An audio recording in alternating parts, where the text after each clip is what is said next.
Okay, as you know, if you have any questions, you're welcome to pose your question, or you can write your question in the chat box. In this meeting, this satsang is a meeting of the self being itself, recognizing itself, resting as itself, expressing itself. There is one expression, only one expression, and that is expression of the self, which is not an expression of the mind. It is not expressed as a personal thought. It is expressed as a recognition of what I am. I, universal self. I, universal consciousness. So I am that, thou art that, I am thou. There is only one I. So we invited this recognition in this moment.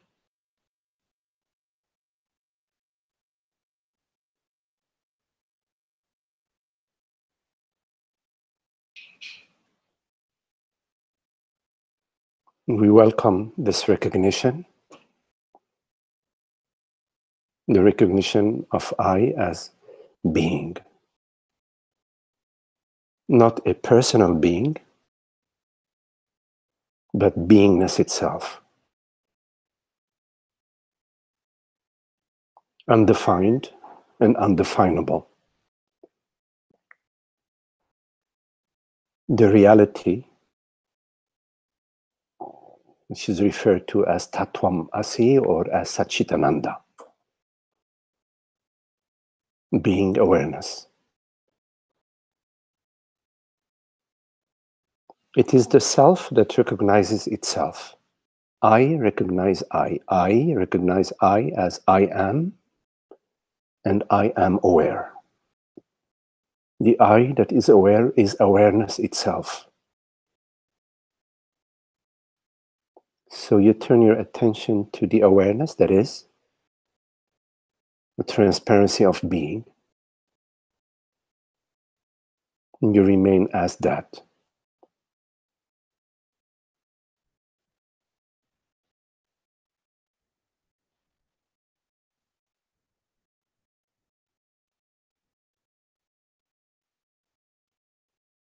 The mind will arise. The I thought, me and the world will arise. The sadhana is to return the mind to the source. Meaning to inquire, to investigate the I that arises. Is that what I am? Or am I that is beyond arising, beyond non-arising?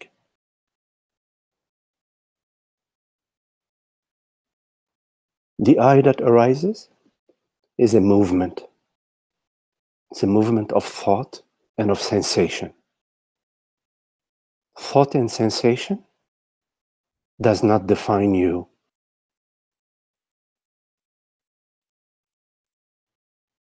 You are not defined by any arising.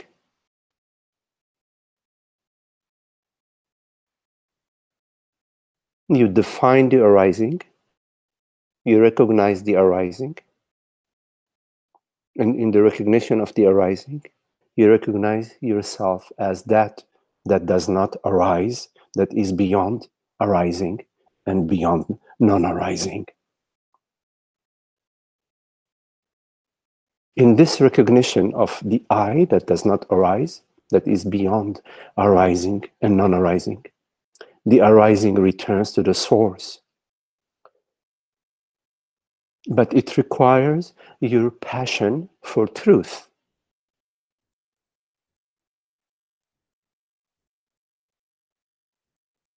In the absence of your passion for truth, you are distracted as a mind. You are distracted. You may recognize the arising, But your passion being absent, the arising does not return to the source. It remains in your space. And it evokes the feelings and the emotions, the fears, the angst, and the desire. Desire simply means non-fulfillment. The self is desireless. It is beyond desire and non-desire. It is fulfilled within itself as itself.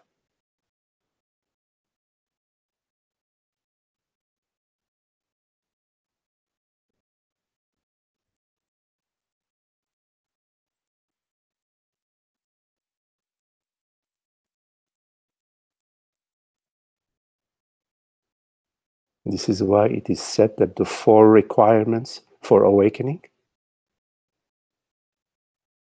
are viveka, discrimination between what is real and what is not real, what does not arise, and that arises. And dispassion,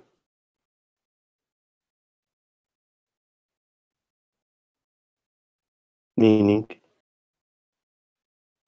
non-interest in what arises, and non-interest in the world, body, mind. We surrender the world, body, mind to God. When there is hunger, you eat. When there is tiredness, you sleep. Without dispassion, D-I-S, passion, dispassion, you are swayed by the world, body, mind. You are swayed by any arising. You're like a cork on top of the ocean. Go up and down with every wave.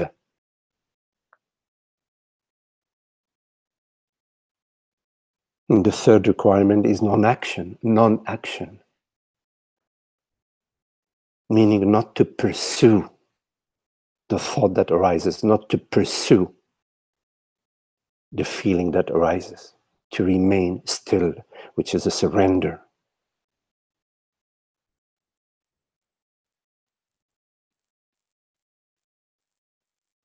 And the 4th prerequisite is passion for truth, a deep passion for freedom and awakening. In the absence of which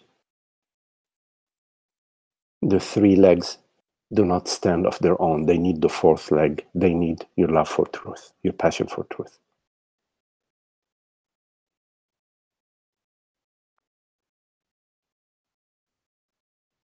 Beware, you will be lured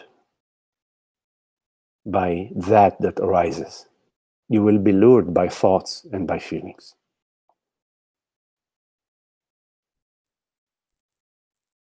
Fear of losing one's wealth, one's money. Big vasana. Fear of death, about the health of the body. Big vasana. How do you live these vasanas is up to you. They will come, they will arise in your space. They will arise for you to look deeply and walk the path and not be prey to the mind and the emotions. Anyways, I welcome you to Satsang, and I welcome your questions, whatever questions you may have.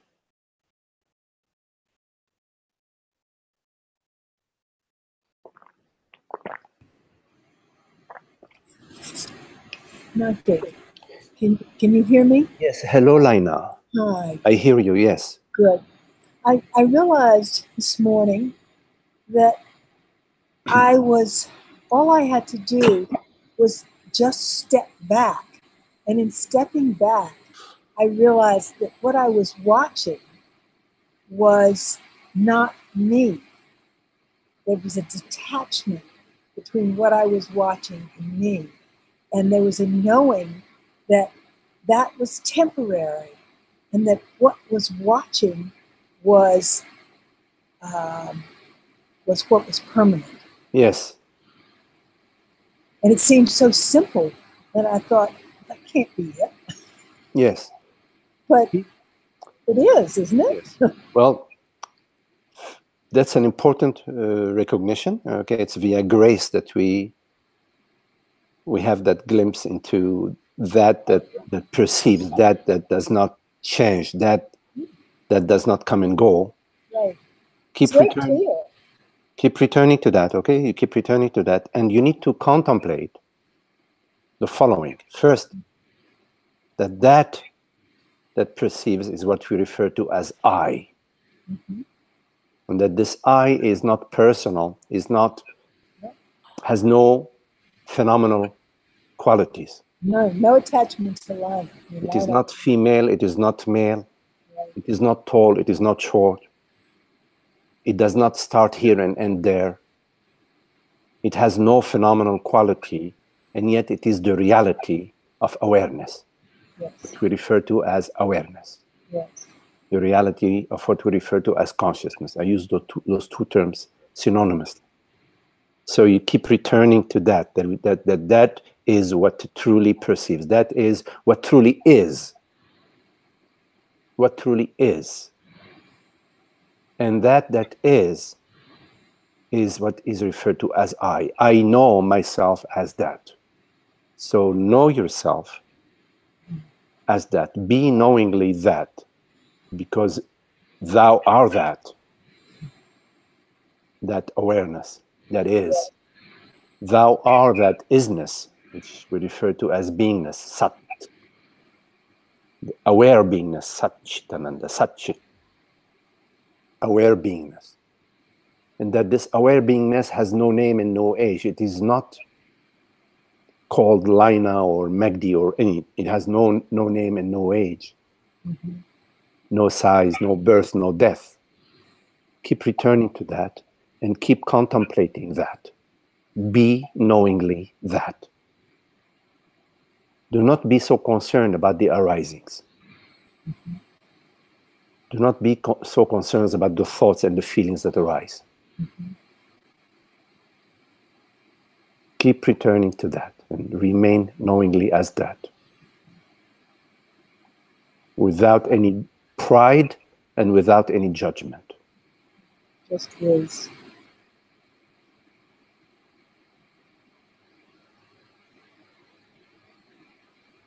Surrender everything to that. Bring everything to that. Recognize that. Keep that recognition alive.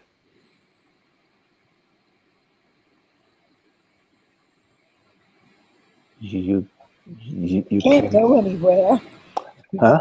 It can't go anywhere. Yes, it can't go anywhere, but we get distracted by what arises. We get distracted by thoughts and feelings. Yeah. But we will see. I can't see that. It's just so clear to me that it is. I mean, we'll see. We'll see. Okay. Thank you, Ned. Okay, it's all just kind of fallen into place. Okay, beautiful. Please say hello to Jack. Oh, yeah.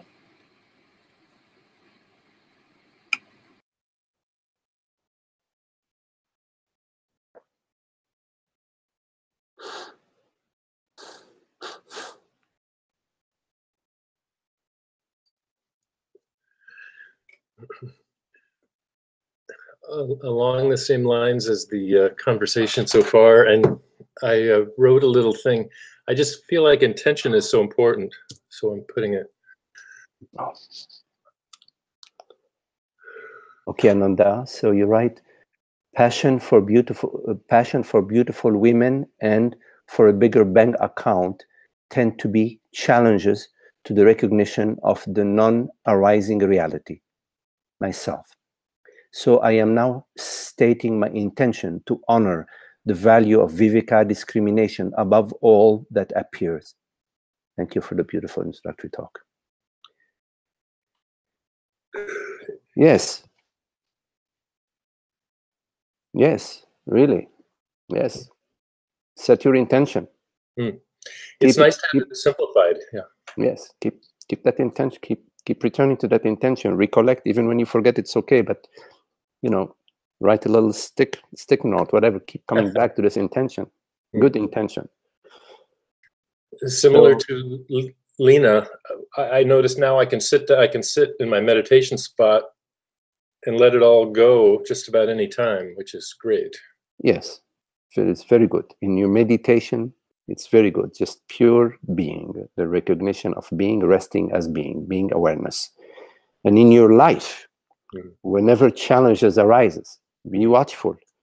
Be watchful to first to recognize the self, recognize that does not arise, but also recognize the vasanas, recognize the me tendencies, the me tendency, whatever it is, the me tendency to follow what glitters, the me tendency to seek the love outside of the self, the me tendency to be concerned about wealth and about money, the concern about my old age, my livelihood, the body, etc. Watch these vasanas, and in your life you have to live in the contemplation of the self as the self. Live as consciousness, not as a person. Consciousness is bountiful, is love, is freedom, is generosity, is fairness, is kindness, is sweetness. All the qualities that we love are the qualities of consciousness. The qualities that we don't love are the qualities of the human mind or of the mind. Follow the qualities that are universally loved. Live them, because in living the self, you are acknowledging the self in your life, and as you acknowledge the self in your life, you are the self. So in the waking dream, you live as the self. You don't measure, because the human mind is measuring what's in it for me. I love you, but what's in it for me? Oh, you're very interesting, I like what you say, and so on, but what's in it for me? So we're always bringing in the waking dream, we're bringing in the me, the weighing. We are calculating. Oh, okay, wait a minute, I am giving so much, what am I receiving? Oh, no, I'd like to receive more than I gave, of course. So this is the human mind. If you look in the human mind, in relationships, we do that. At work, we do that. At home, we do that. I love my partner, and I want my partner to give their love to me. You see? Why don't you love me? It's not. That's not loving the self. Love the self. Allow your partner to love the self. Invite your partner to love the self, not to love you. And in your life, live as the self. This is the contemplation where the contemplation is not just theoretical, because it's very important to also live it.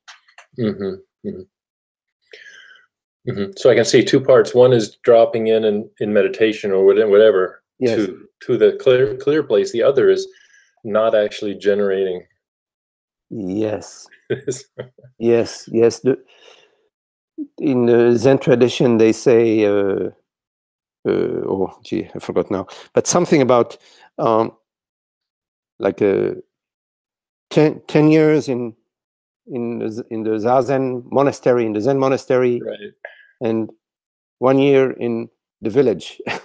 No, I remember a quote. I think it's I don't remember who it was now. I forget the names, but it was one moment in of clarity in the town, in the village, is worth 1,000 sitting on your zafu. Yes, right. Oh, That's another one. something, right? Mhm.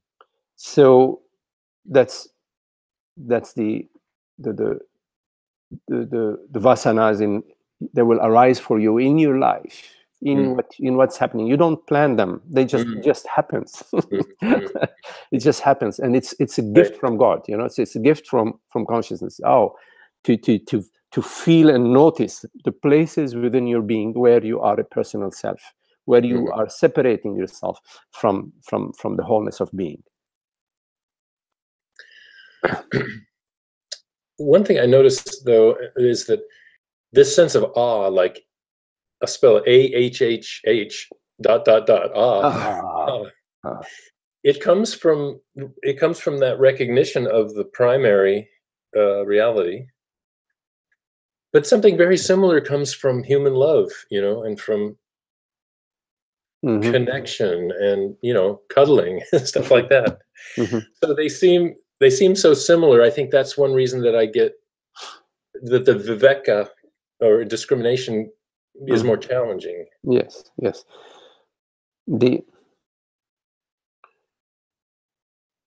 When there is a recognition, there is because just before the recognition there was not the recognition. 2 + 2 = 4. Just before getting to that recognition, there was not the recognition. And when there is a recognition, there is because now there is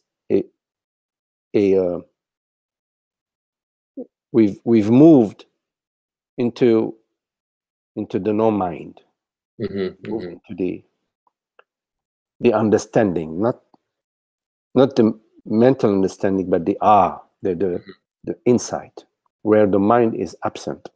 Right. So, and then the mind arises again. The mind will arise again and say, "Aha, that was nice. I like that." So I think I mentioned that before. The mind during the was not there. But the mind comes and says, "Oh, that was really great," but the mind was not there. So it's speaking about, it's just thought. It's speaking about something it does not know, but it is speaking convincingly. Convincingly, because the separate self, I'm interested in that thought. So with the I thought arises the I thought and the I arise. You know, it is one thought. The I and the I thought arises, which says, "Oh, that was a really nice experience." So there is the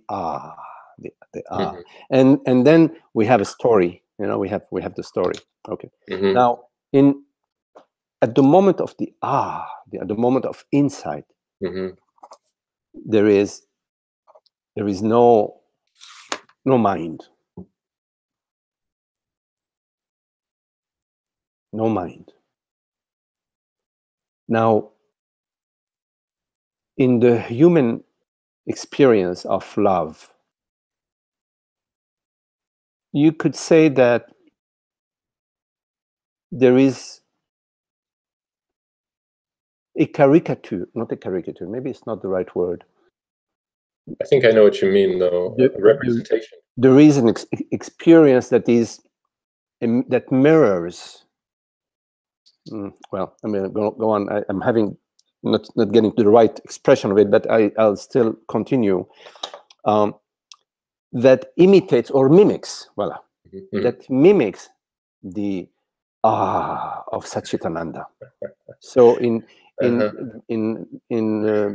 being in a relationship or being in front of a beautiful sunrise or many different occasions, there is the human which mimics the of Sat-Chit-Ananda, but the separate self is still there.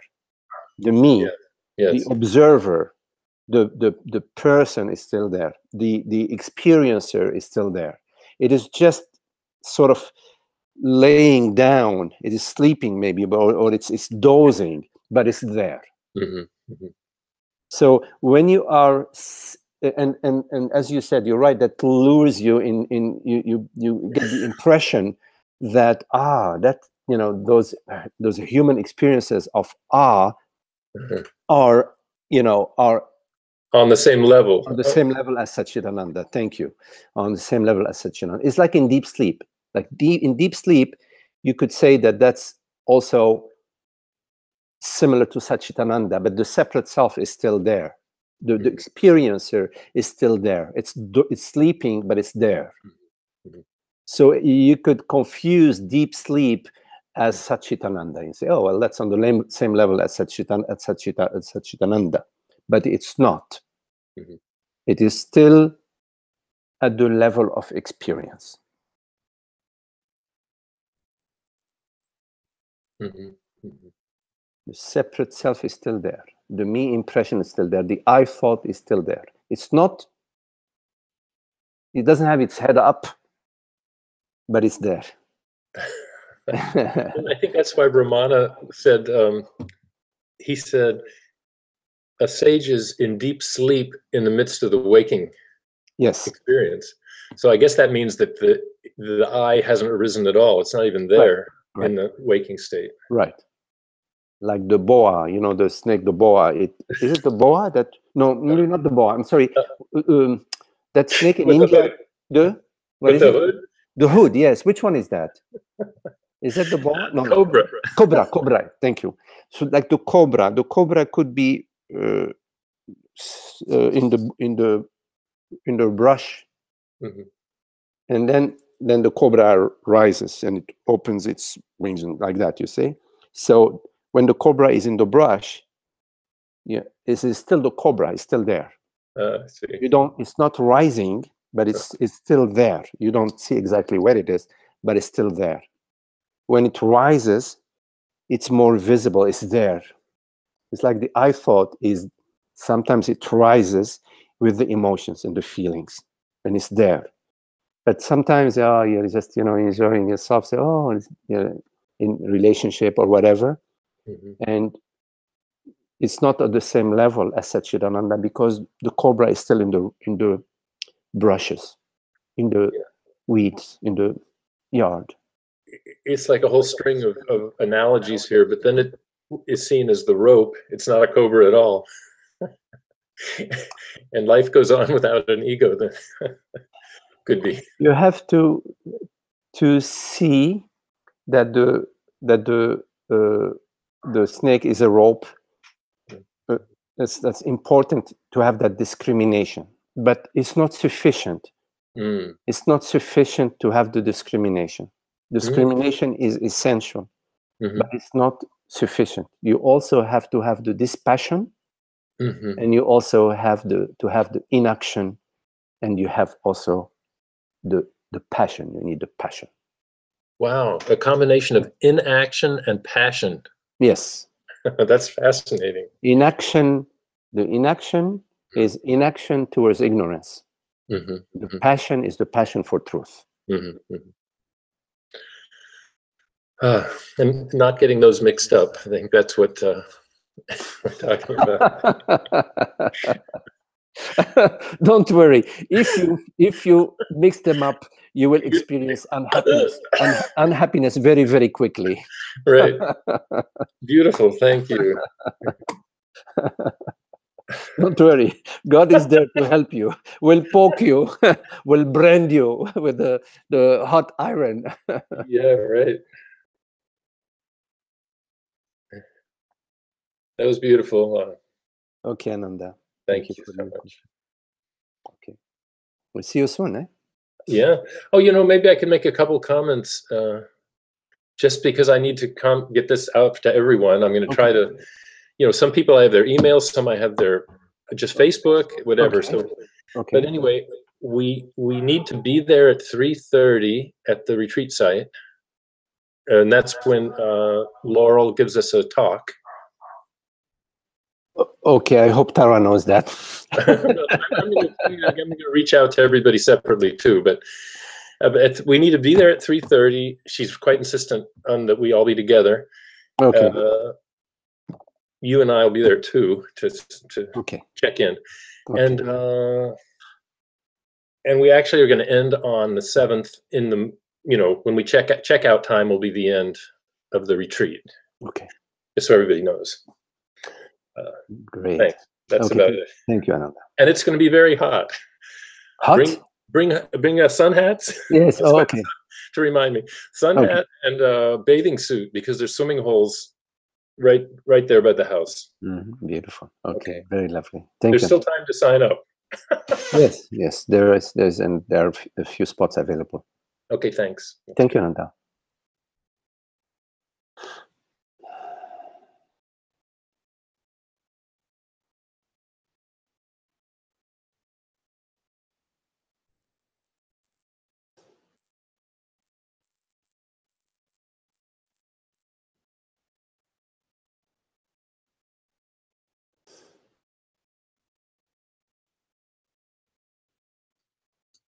Oh, I'm sorry. There's one more important thing to say, though.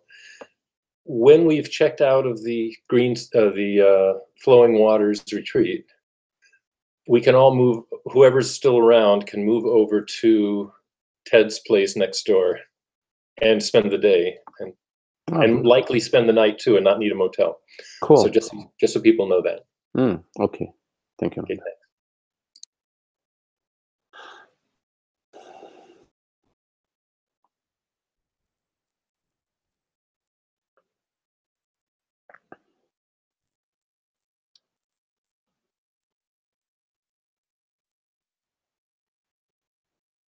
Any questions?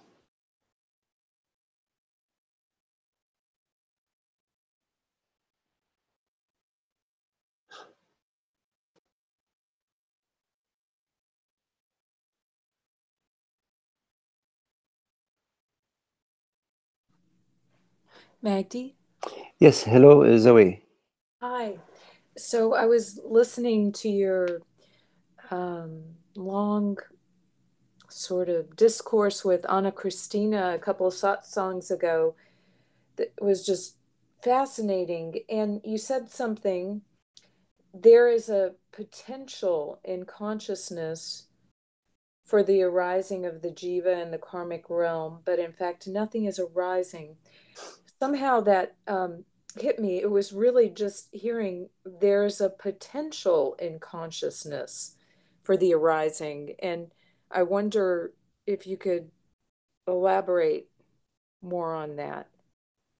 Yes, the Maya, which is the energetic potential for the arising of, well, the arising is of the I and the this, the arising of I and this is arises out of Brahman. Brahman, there's no arising in Brahman. There's no arising.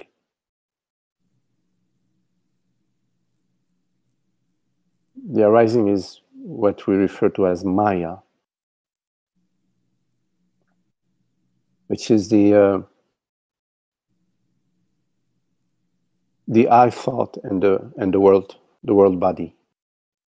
So there is the realm of the mind, the mental realm and the intellectual realm that arise out of Brahman. And so the creation, the conceptual realm, the creation of concepts, and the creation of names, forms that are labeled and named as this or that.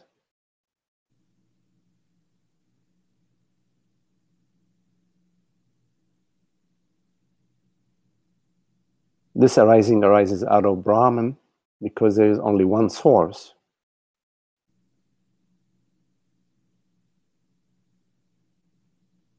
And from that source arises the jiva, the me, the person.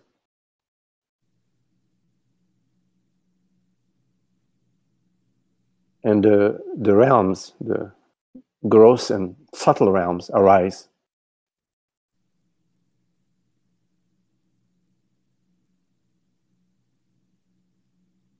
the gross realm being related to the body, to the senses, and the subtle realms being related to the mind, to mentation, to thoughts.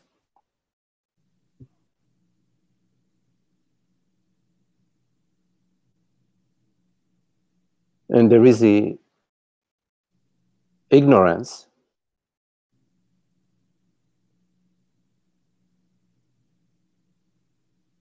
which basically is the belief that I am the jiva.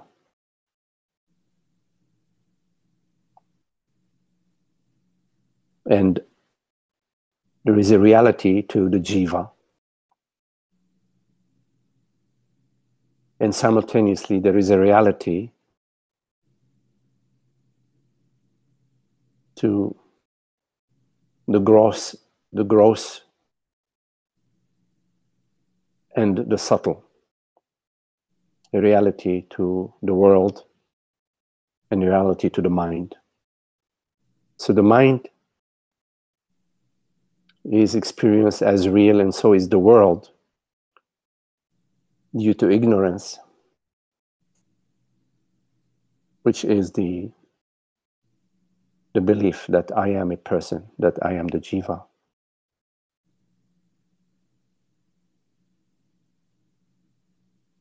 And the four prerequisites to break the realm of the Maya have to be present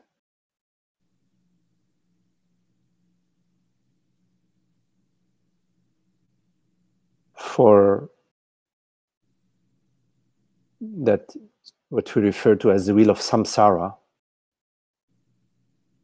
can come to an end. So if the viveka and the dispassion and the non-action and the love for truth are absent, the arising, the I and the this or that, and the gross and subtle body and the gross and subtle realms and the ignorance will continue to produce the karmic realm.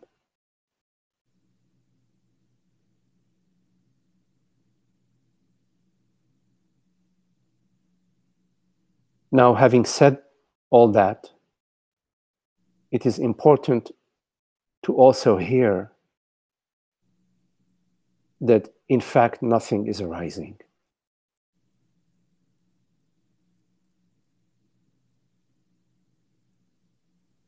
Brahman being the only reality, second to none, how could there be any arising? Or any potential? Is that correct too? Or is the potential still there? As long as you have not recognized yourself, a recognition that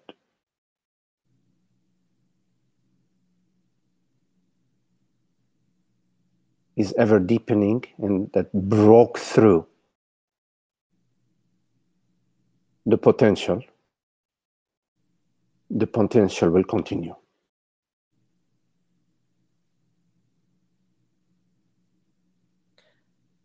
And upon recognition, the potential is seen as an illusion. Or it's just not there. What potential? What potential, Magdi? Oh. What potential?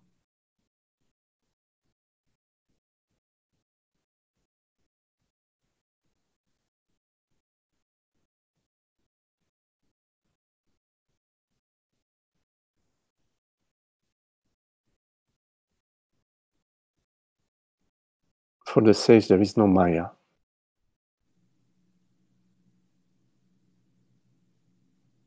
There's no karma. Only the self.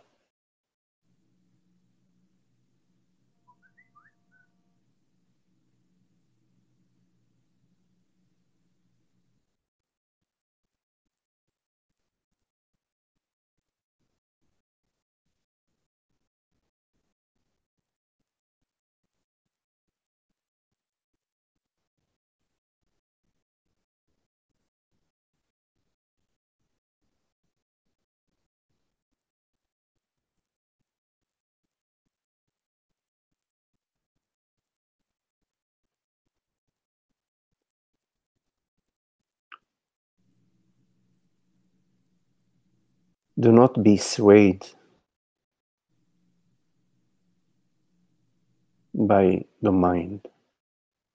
Return it to the source. The source is the ocean of bliss. The one reality, Sat-Chit-Ananda.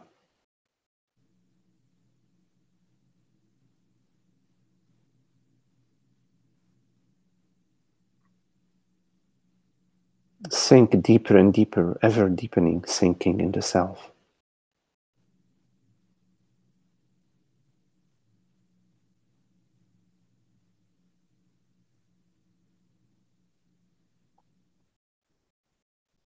In the world, in the body, in the mind, contemplate the self.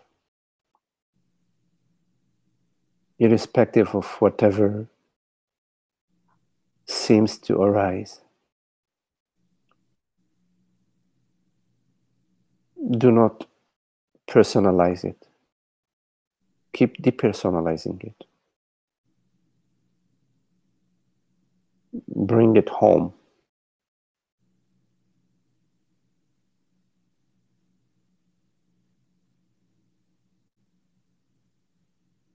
Use every opportunity that arises for you. Find a way for it to be a raft for you to the self. Do not give credence to the thoughts and the emotions.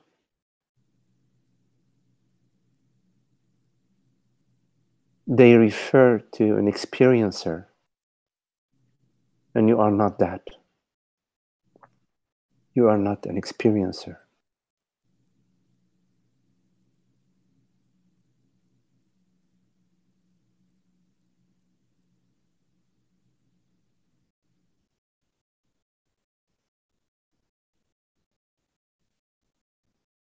The images that arise are just images, whether they're images about so-called yourself or so-called somebody else. They're just images that refer to that does not arise. They refer to isness. All arising, all impressions of arising refer to isness. Return to isness.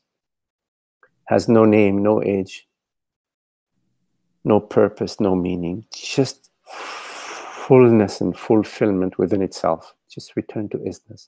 Surrender to isness. You are this isness. Beingness. Aware presence.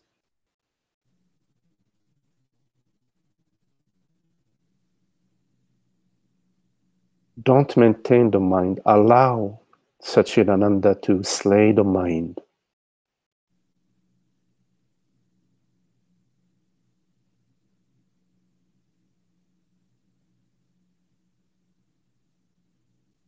Don't get so caught up in intellectual debates and argumentation. That's one of those lures, right? They take you out in the wrong direction. Because there is an experiencer.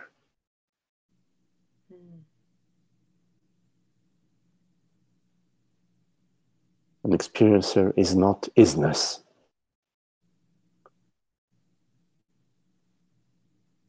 It's the Maya.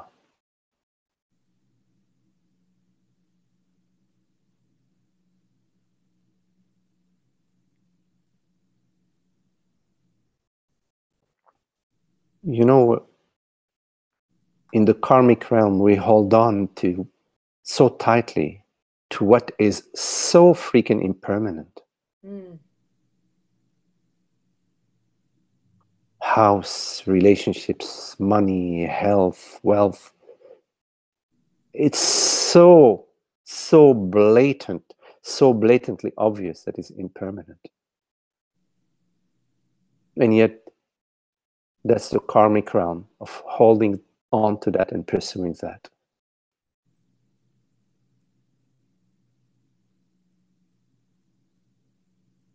And deep down within ourselves, we know that that is madness.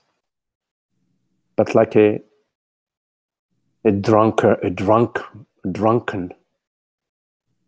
all what the drunken cares about is the next drink.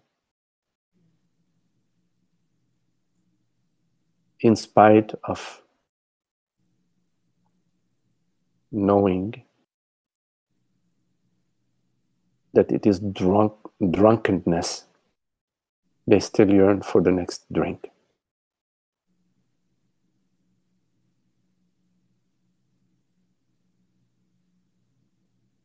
Take a close look.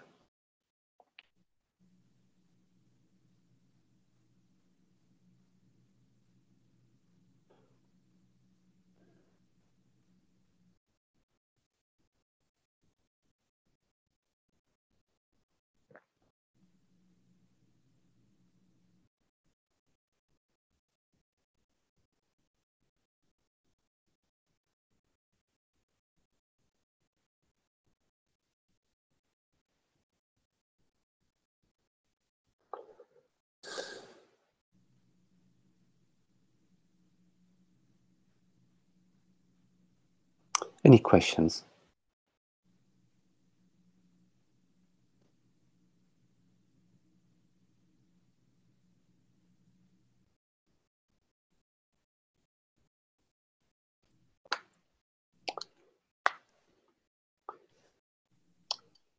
Hello, Karam. Hello, Kar.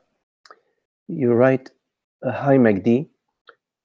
I am, Javi Gomez, the guy that sat in a train station for 5 hours a day. Yes.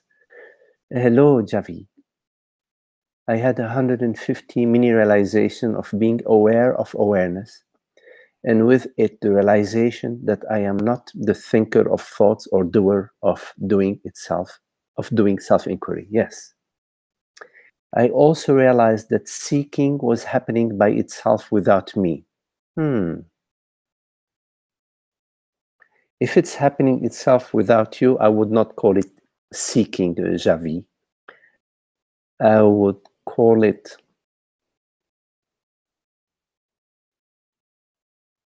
grace. I'm continuing to read here. I was aware that the I thought that wanted to do self-inquiry wasn't me. Javi, it is not the I thought that wants to do self-inquiry. The I thought may disguise itself, may fake like it wants to do self-inquiry, but it only wants to maintain itself. It is via grace that there is self-inquiry. And in self-inquiry, there is no I thought. There is no separate self. It is just love. You know, love for truth. It comes from the heart. It doesn't come from the mind. The mind can't know the heart. And so the mind will make a story about what self-inquiry is. But in fact, true self-inquiry comes from the heart, and there are no words for it. Or maybe the word is love, or passion, or grace.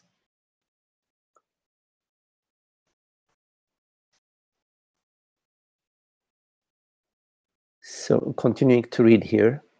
So the seeker for truth is not me either. Javi, seeker, let's put it this way. maybe we start being interested in truth and being a seeker. But hopefully soon enough, we stop being a seeker and we become a lover. We fall in love with truth. So we no longer become a seeker. It's as if the mind starts to drop into the heart. And it's no longer seeking, it is a deep interest, a really deep love for truth that we cannot even understand, we cannot even explain it. Because there is no mind in love. In true love, there is no mind. I'm continuing to read here. Somehow I was exhausted and needed 2 days off. Right, sometimes. Yes, and the passion went away with it. How can I bring the passion back, or did I do too much of Zazen self-inquiry? In my days off, I had no realization of anything. Okay, Javi, you say the passion went away, and how can I bring the passion back, or did I do too much Zazen, etc.? Now,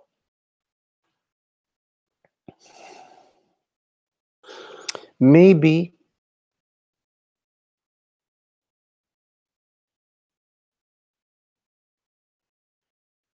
you are confusing, or you have confused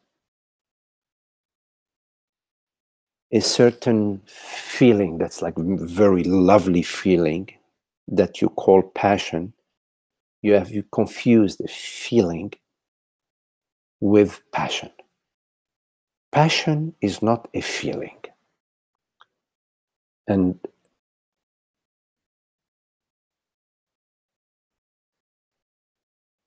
passion may lead you to do Zazen for 10 hours a day or whatever. It may lead you to that, or it may lead you to go for a stroll in the garden, or it may lead you to sit around and read some scriptures, or it may lead you to come to satsang like you are doing now. So the passion has not gone away. And the proof of it is that you are here right now. So you are not here right now idly. Is that the right term, Ananda? Idly? You are not here. You're not idling away your time. Right. It's not light. It's not light. You're not here lightly to sort of, have a cup of tea or something, or chit chat with friends. So the passion is here, but you are not recognizing it. Maybe you are looking at a certain feeling and imagining that to be the passion. So in terms of how to to bring back the passion, I would invite the following question.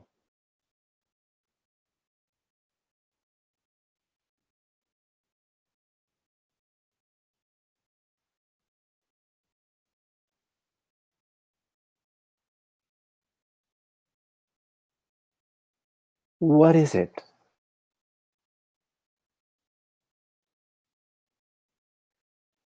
that is asking this question?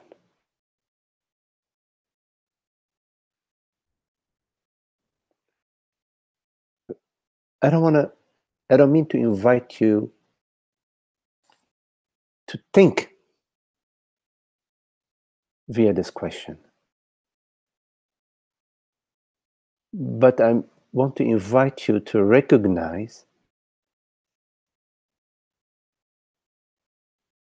that in this very moment,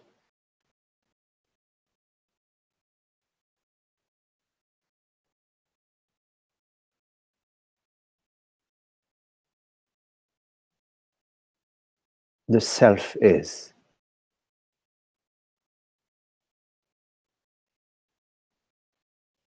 The I of I am, the I of amness is. The I amness is, I amness is. Be watchful that you don't personalize passion.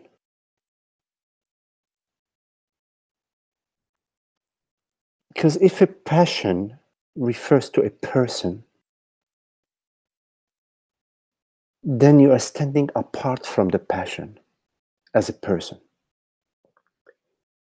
Passion is the person dies in the passion or dissolves in the passion. In passion, there is no rationality, there is no mind. It's just love.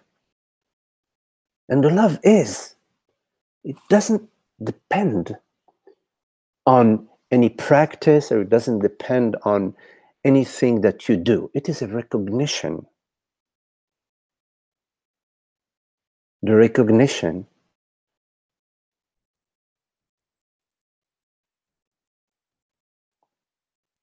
of Brahman, of that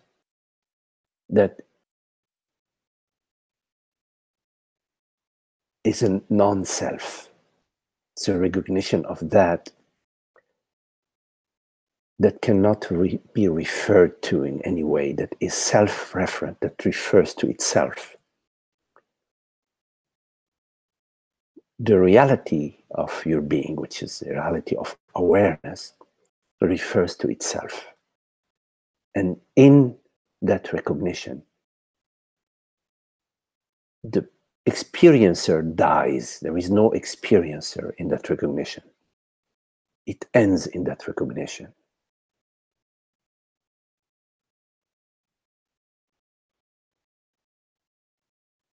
So, in terms of your question about bringing back the passion,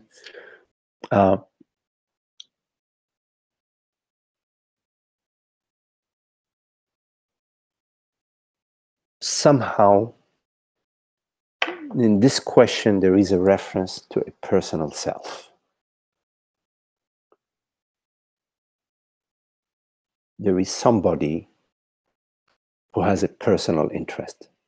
That is a ghost.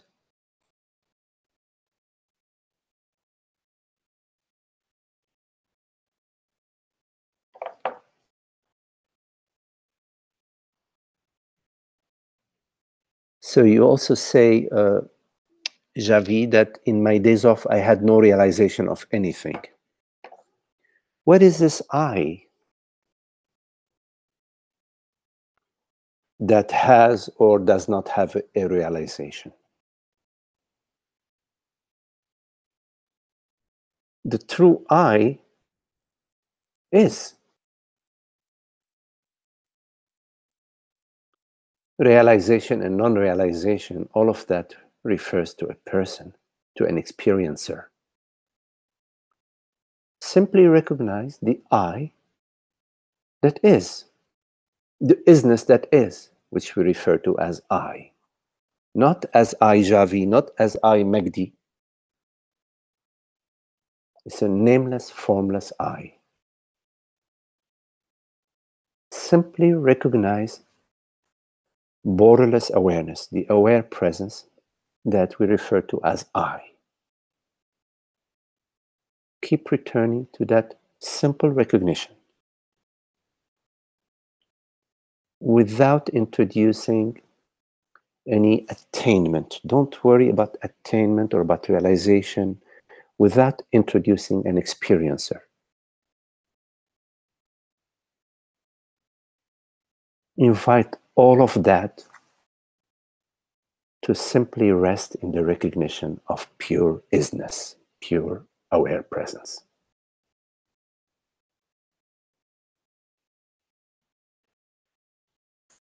And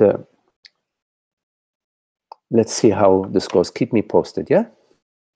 Thank you for your question, Javi.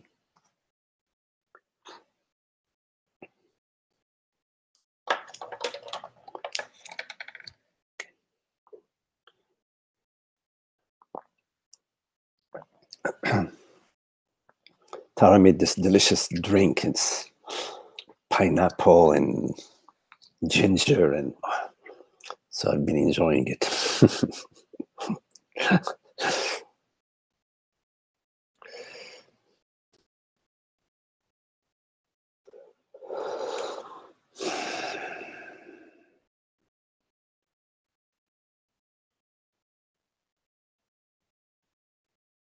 Any questions?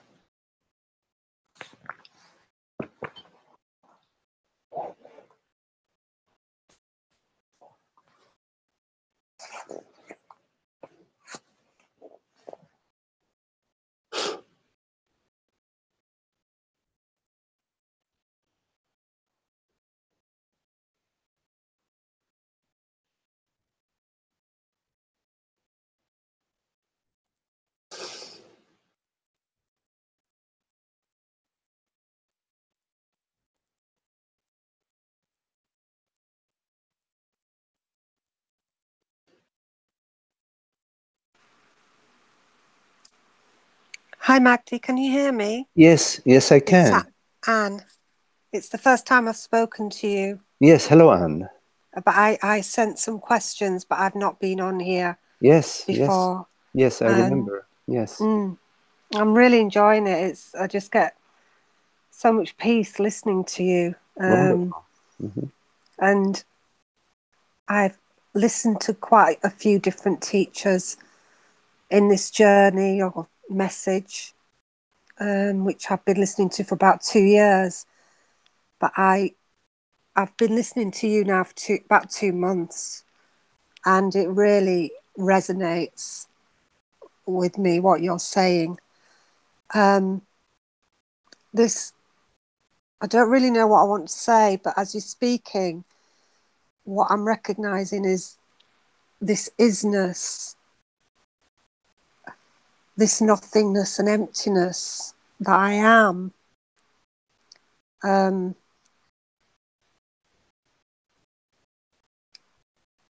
It's just lovely to be that, and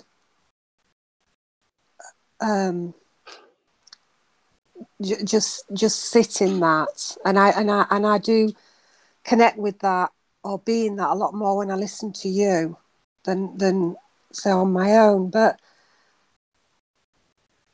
you know what I'm realizing as you're speaking is that the addiction to form and the habit of form and thinking of myself as form, thinking of myself as solid, identification with the body mind.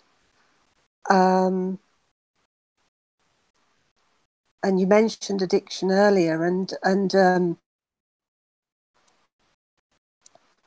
there's that quite a lot, you know, the tendency to go to that because it's new. It's new to start being the nothingness. There's nothing to hold on to, you see. There's nothing to grasp and say, you know, that's me and that's who I am, because it's nothing. It's just space and freedom, and it is lovely. But I'm just as you're speaking, you know, it's just making me realize more and more you know, how habitual it is to think and see myself as form, although that is dissolving more. Yes. And particularly listening to you know, in the last 2 months I've listened to you, that how much more that's dissolving. And then, you know, the beautiful question that you always say, and I've not been very good at self-inquiry before with other teachers, but the one question that I've never heard anyone else say, and you do, is what is the reality of my experience? And whenever I ask that question, there is just emptiness. There isn't form. There's no body. There's no mind. Yes. And yeah, it's just lovely to do that and trust that. And sometimes when I'm in form, when I'm identifying with the body mind and I'm really stuck in it and I'm in pain and suffering, which I can get quite intensely, and sometimes I just can't even sort of find that space. And I use quite a lot letting go and to God, you know, because that's like the question that you've given me, what's the reality of my experience? And sometimes to not be addicted to the I, to the identity, it's like I have to think, well, I just need to let go and let God. Yes. That can also put me back into the real self. But I just really wanted to connect with you. Sorry, I've probably talked too long, I'm a bit nervous, but just wanted to say hi, really. Yeah, and beautiful. hopefully I'm on the right track. Yes, I love all what you shared, Anne. It's very very beautiful. I'm glad. Just a few words. You know what? That's what's so beautiful about beingness, about isness, about reality, about truth, is that it is whole and complete within itself. It has no need for grasping or holding on to anything. That's what's so beautiful about it. The freedom of it. It is freedom itself. It is, and we love that. We love freedom. We love the beauty. The everything we do is in a way for us to somehow reconnect or recognize or have a little bit of that freedom, that happiness that has no cause. And we pursue it in all sorts of activities and imaginations and thoughts, and it's a real mess at the mind level. But somehow, although there is an infection within thought, which is that I am this person, that I am a separate self, that belief is an infection within the mind. It's the I thought. Although there is that virus within the mind, at the same time, in everything that we do, whether it is in relationship or at work or with family, we're seeking the causeless peace and happiness of the self. But as soon as we separate ourselves from it, we separate ourselves from the causeless happiness as an experiencer, as somebody. Right there, the mind objectifies an imagined tomorrow, a time dimension where hopefully, if I do the right thing, I will get there. And when we look at our experience, when we look in a way that, in a contemplative way, at our experience, we really do not find time. We do not, outside of thought and sensation.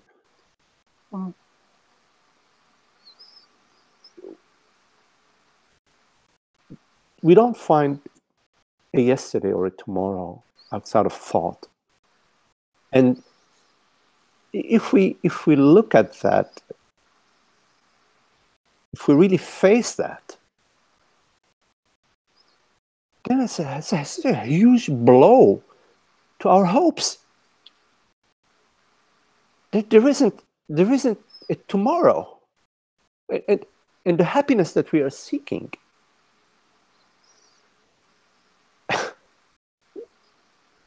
is never going to come to us, because there is no later. And it's a real blow to all our hopes. But at the same time, it is the greatest message that the happiness that we seek is not attained via our seeking. It must be here now. Mm. And so in that recognition, then there is a looking at the directness, the factuality, the fact of our experience, and not thoughts that are always referring to past and future. So if we cannot refer to thoughts in order to come to the contemplation of the bliss of the self that is the causeless happiness that must be here right now, which we are out of touch with somehow, then what do we rely on? Say, well, wait a minute. I cannot use thinking. What's left? The mind goes, oh my goodness, there is nothing left, we're in trouble. But that's what the mind speaks. There is a louder and larger voice speaking, which is awareness, which is isness, which is beingness. That says, here I am.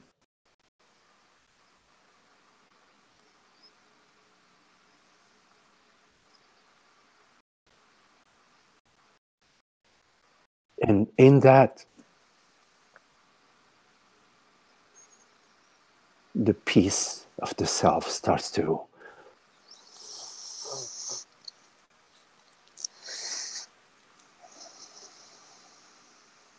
reveal. Oh.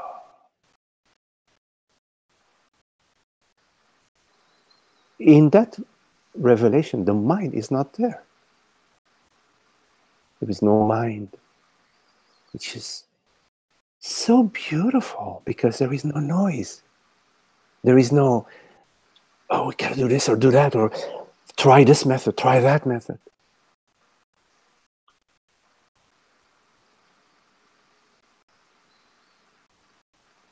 Mm. Yeah. Yeah. The stillness, the quietness. It's just wonderful. Yes.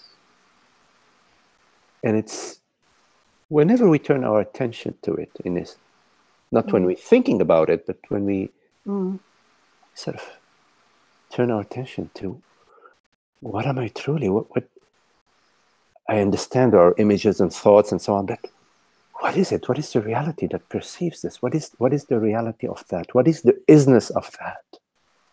Mm. Within that question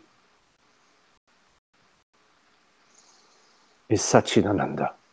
Like within the acorn is the oak tree. Within that question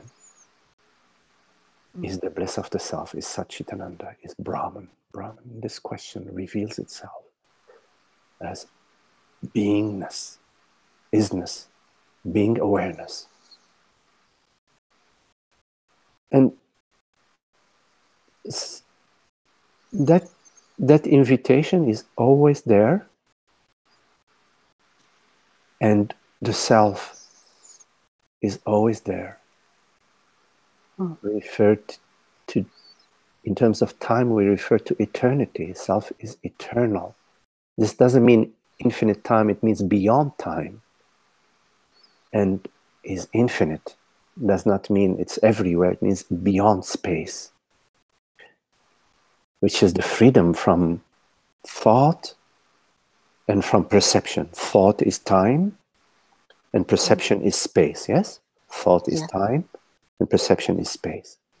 Freedom from the senses and freedom from the mind is the self.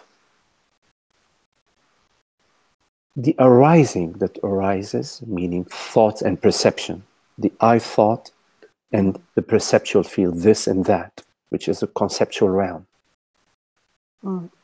arise out of the stillness of being. They need to be returned to the self, to be returned to the stillness of being.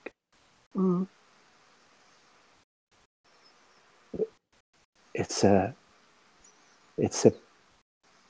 it's an inevitable returning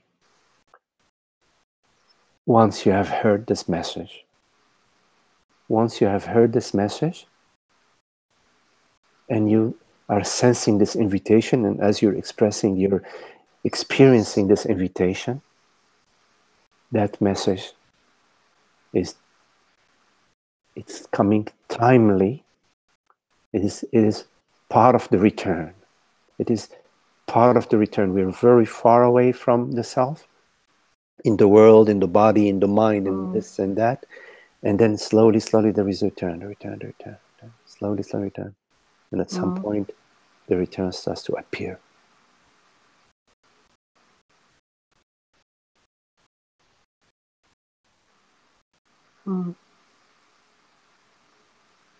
And this so-called realm, this experience,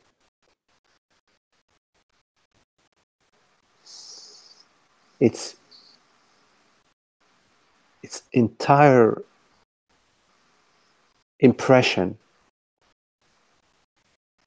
is about the return. And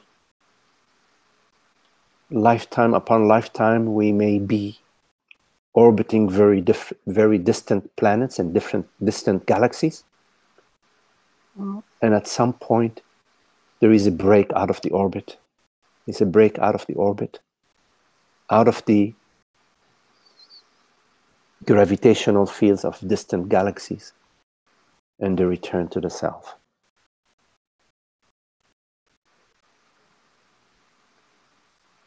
So it's very, very lovely. I'm very glad what you are sharing, and it's you are expressing the experience of isness, of being, and I'm very glad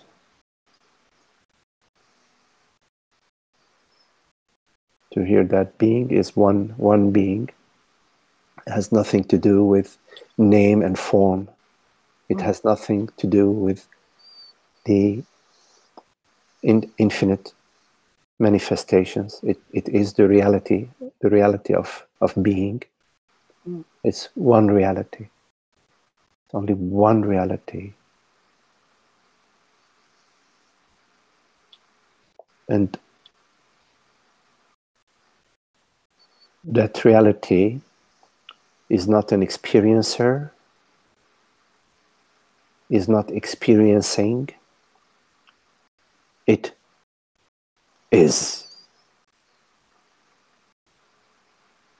And the recognition is the recognition of the isness. There is no separate recognizer. Within isness itself is its own recognition. And it is isness that recognizes itself and becomes knowing of itself as that.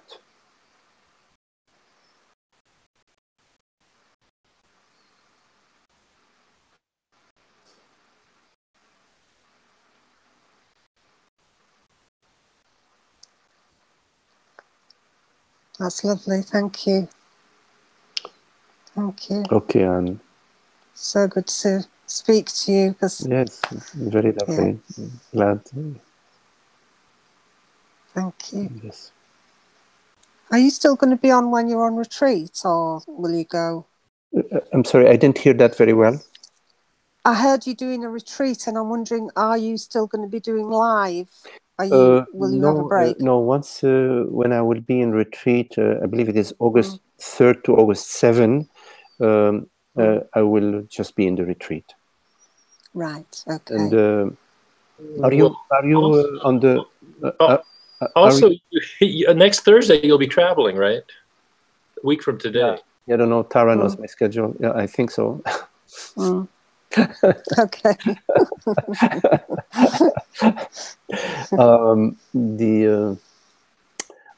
And if you join my meetup group, then you will receive the notifications of all the events, the online events and the the retreats and other meetings. Okay, is that on Facebook? No, the meetup group, if you go to meetup and you search, what is it? I think you search, oh, here is Tara, she's saying, yes, we're traveling on Thursday. Tara, what is the meetup group? It's called non-duality.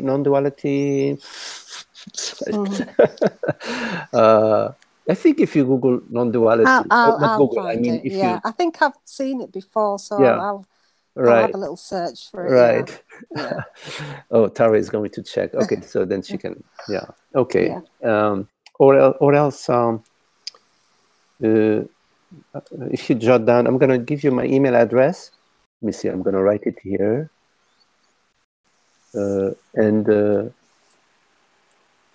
Okay, that's my email address, right? magdi0198@gmail.com. And, is that written somewhere? I don't see that. Oh, do you see the chat box or no? Hang on, let me turn the phone round. It may come up then. No. Oh, okay. Maybe on the phone you cannot see that. Okay. So, well, if you have a pen and paper. Yeah. Okay. So, I do, yes. So my email address is magdi, MAGDI 0198 at gmail.com. Lovely. Okay, yeah. So I will share that information with you. Gmail. At gmail.com. Magdi0198. Right, okay. Okay, Anne. That's lovely. Thank you, Magdi. Okay, yes, very lovely to be with you this way. Yeah, lovely. Thank you. Okay.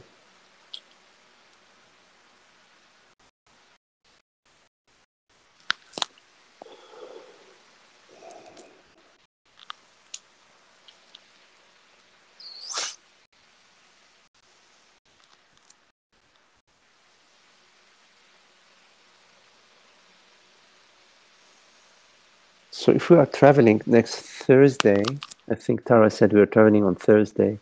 It's possible. I will announce that we'll meet on. I think usually I've been doing meetings on Monday, online on Monday. So if we do Monday, then that'll be good enough until we return.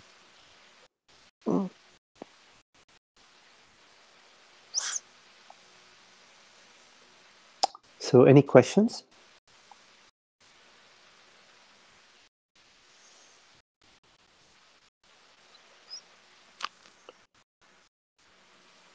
Okay, well, thank you all for this lovely meeting together, and then we'll meet. Let me see, then next Monday most likely, if not, or Sunday or Monday, but I will announce it on both on Facebook and on my meetup group. Okay, goodbye everyone. Ciao. Okay, Namaste. see you, Ananda. Namaste all. Namaste.